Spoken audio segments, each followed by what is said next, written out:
Picture this. Your flight's delayed and you can feel your whole body tense up. You're refreshing the app, sighing loudly, mentally arguing with the airline.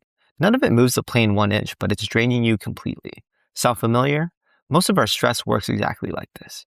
We pour enormous energy into things we can't actually move. And there's an ancient idea, used gently, can hand a big chunk of that energy back to you.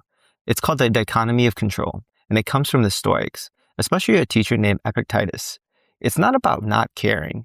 It's about aiming your energy where it actually does something. Here's the idea. At every moment, some things are up to you and some things just aren't. Your effort, your preparation, your response, yours. The weather, other people's choices, the market, the past, not yours. The dichotomy of control says, sort your energy into the first box and loosen your grip on the second. A useful way to run it. Hold low expectations for the stuff outside your control and high expectations for your own agency. Because a lot of our stress is really just a gap between what we expected to happen and what actually happened. Shrink that gap on the things you can't govern and the stress shrinks with it. And to be clear, this isn't just let it go or stop caring. That's not it.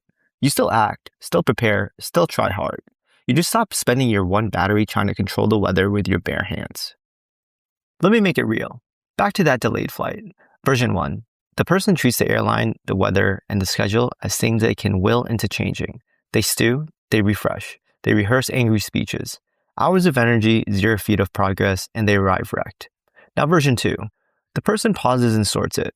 Not up to me. The delay, the storm, the airline systems. Up to me.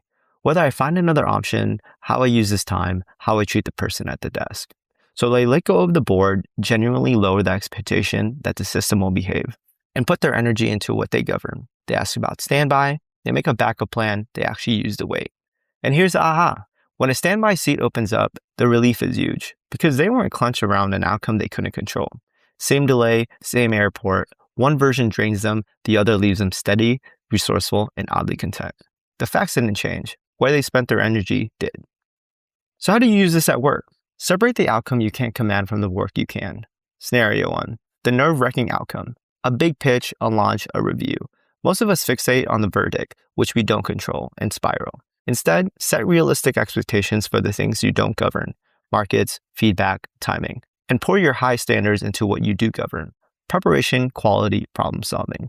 You'll show up calmer and often sharper. Scenario 2. The waiting.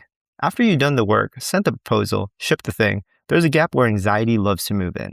Name it, the decision is now in the not up to me box. Redirect that energy to the next controllable action instead of refreshing for a verdict you can't change. Now the personal side, where we most often try to control the uncontrollable, other people. Scenario 1, other people's reactions. You can't actually control how someone receives your honesty, your boundary, your apology. Trying to leaves you anxious and over-managing. Focus instead on your side. Be clear, be kind, be fair. Do your part well and release the rest. It's lighter and it's also more respectful of them.